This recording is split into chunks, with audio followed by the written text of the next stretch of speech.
Ya ampun. Malu jadinya. Susah.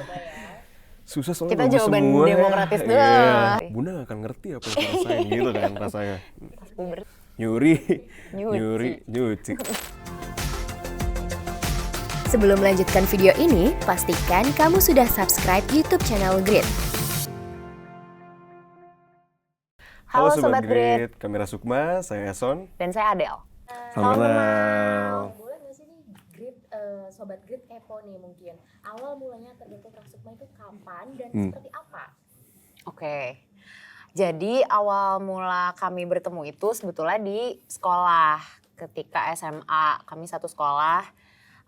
Terus kami sering ada kegiatan yang beririsan ya di sekolah, entah itu organisasi, kepanitiaan, ekskul. Terus selain itu kami juga sering main bareng, akhirnya seiring berjalannya waktu kami sering main bareng. Dan setelah lulus Eson bikin project musik. Awalnya mau sendiri, awalnya mau project solo gitu. Tapi dia merasa, aduh kayaknya ada yang kurang nih gitu kan. Kayaknya butuh suara cewek gitu. Akhirnya dia kontak aku, terus aku Mau aja. Mau aja lagi. Jadilah Rasukma di tahun 2017. Ya. Tapi Kak Kepo mungkin ada alasan tersendiri nggak memilih? Nah loh. Sebenarnya karena memang dari SMA tuh kami udah sering berkegiatan bareng dan itu bukan cuma nongkrong dan organisasi doang, tapi waktu itu kami ikut paduan suara bareng. Terus rumah dia sering dipakai tongkrongan nih sama anak-anak. Di sana ada gitar, kita genjreng-genjreng nyanyi-nyanyi. Jadi udah tau lah karakter suaranya gimana dan selera musik pun sama gitu. Jadi kayaknya cocok nih gitu. Dan waktu kepikiran nyari suara cewek langsung kepikirannya kayak Adele aja deh gitu. Udah ngomong ya. Iya, ngomong aja kenapa ya. tuh ya? Bener. Oke, nah kalau dari namanya sendiri Rasukma, ada artinya nggak sih? Ada banget. Widih. Karena kan katanya nama itu doa ya. Nah Rasukma itu sebenarnya gabungan dua kata, yaitu rasuk dan sukma. Jadi doanya adalah semoga karya kami itu bisa merasuk ke dalam sukma siapapun yang mendengarnya atau menikmatinya gitu. Jadi itu sebenarnya doa. Doa ya. Kenapa kamu ditambahin? Enggak udah. Bener, sepakat. Sepakat. Ya, akhirnya mau ada perbedaan kan? Oke, nah kalau genrenya sendiri gimana nih Kak dari Rasukma? Kita sejauh ini mengidentifikasi genre kita itu folk pop akustik. Walaupun agak tricky sebenarnya ya, Iya. karena sayapnya sangat melebar apalagi di album kami yang terbaru gitu. Tapi akarnya banget itu banyak mengambil dari unsur-unsur di dalam folk pop akustik sih gitu. Oke, nah tapi kalau bener atau salah, berasal dari Bandung ya Kak ya? Betul. Bermusik di Bandung dan mungkin sekarang ke Jakarta nih, ada perbedaan nggak sih Kak yang paling gede banget nih? Menurutku ketika kami dulu ya mungkin awal-awal merintis. Sorry. Dulu awal-awal kami di Bandung tuh banyaknya yang bergerak itu kolektif. Jadi karena di Bandung tuh sangat banyak kolektif-kolektif kecil, anak-anak muda bikin kolektifan. Nah itu jadinya banyaknya acara-acaranya yang lebih intimate, yang lebih venue-nya yang lebih nggak terlalu banyak gitu ya kapasitasnya. Jadi rasanya musik kami tuh pas banget untuk acara-acara seperti itu di awal kami bermusik gitu. Karena kan awal-awal di album Inti Bumi kami banyak kami banyak aransemen yang lebih sederhana gitu. Nah berbedanya ketika di Jakarta mungkin itu ya kayak skala event dan jadinya nge-reach orang-orangnya tuh jauh lebih besar gitu. Dan menurutku jadinya lebih pas juga sama album kami yang terbaru ini gitu. Kalau dari Eson Kayaknya mungkin karena Bandung kecil kali ya. Ini sebenarnya lumayan melanjutkan yang kata Adil juga. Bandung itu kan kecil ya dan orangnya itu aja. Tapi kami melihatnya jauh lebih berguyup mungkin ya. Jadi kayak lebih banyak yang kayak kita ini karena untuk ngebantuin aja misalkan. Gitu-gitu jadi saling bahu-membahu, bantu-membantu. Tapi orangnya itu aja. Sementara kalau di Jakarta yang Adil bilang tadi ya, jauh lebih besar skalanya, orangnya jauh lebih banyak, tapi jadinya jauh lebih banyak orang yang bisa dijangkau juga. Jadi secara mungkin upscale tuh memang harus ke Jakarta gitu. Kalau di Bandung isinya itu aja orangnya gitu. Nah setelah nyemplung nih Kak, tadi merintis nyemplung gitu kan ke Jakarta khususnya gitu. gimana Kak? Merasa ada terbebani kah atau ya santai aja Kak? Sebenarnya mungkin nggak dibilang terbebani juga ya, karena menurut kami sih kalau misalkan konteksnya seni, kalau di kasus ini musik, sebenarnya dia akan menemukan pasarnya.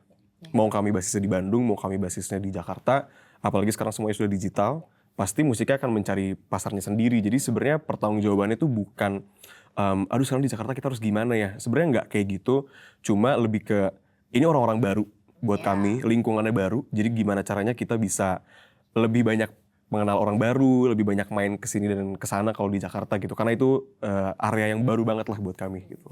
Mungkin dari tahun 2017 tadi punya cita-cita bermusik, memang ingin menjadi musisi kah atau sebenarnya cita-citanya punya yang lain Kak?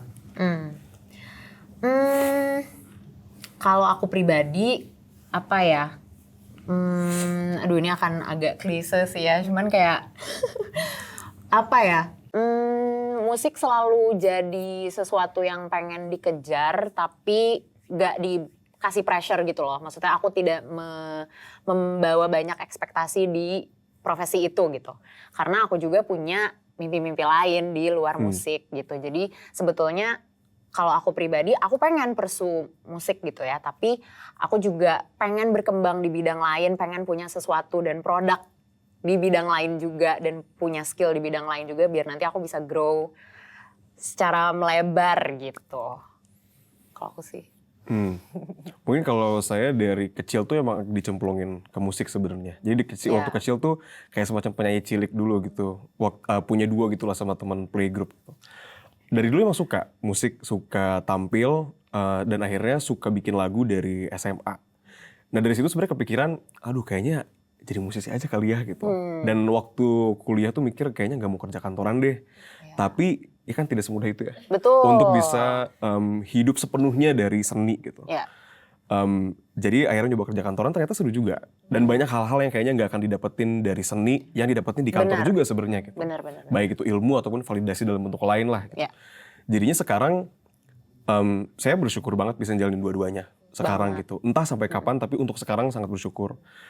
Kedepannya kita lihat aja sih sebenarnya. Cuma musik tuh buat saya akan selalu ada karena apapun kegiatan saya, mau di sini mau suatu saat kapan ke luar negeri, pasti selalu bisa bikin musik gitu. Jadi bakal selalu ada untuk pulang mungkin kasarnya. Udah di hati ya Kak ya. Betul. Oke, nah Kak, inspirasi bermusiknya dari mana Kak? Wah, ini dia yang selalu susah nih jawabannya.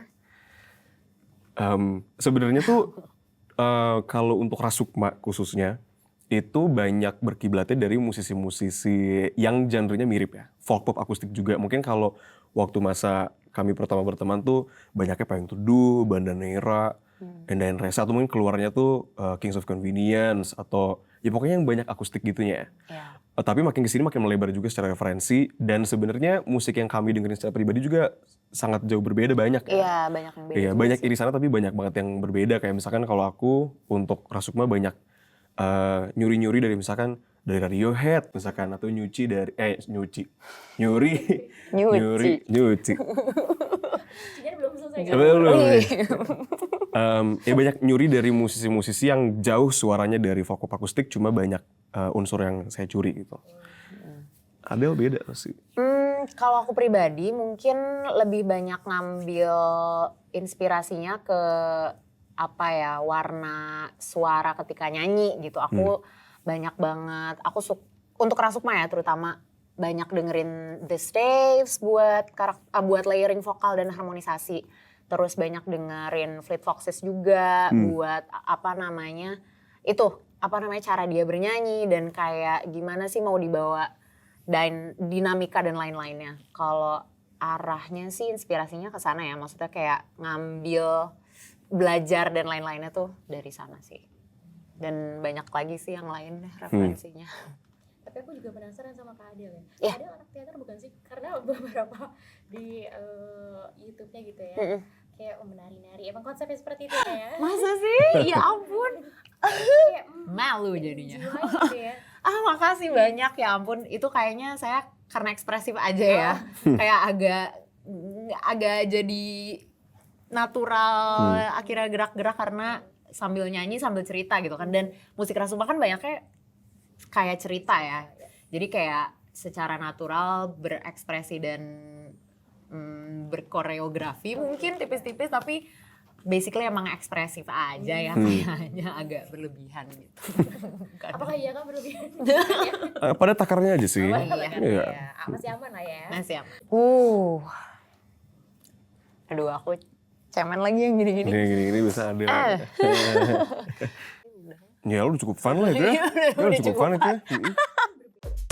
Terima kasih sudah menonton video ini. Jangan lupa subscribe dan aktifkan lonceng notifikasi supaya kamu nggak ketinggalan video terbaru dari Grit.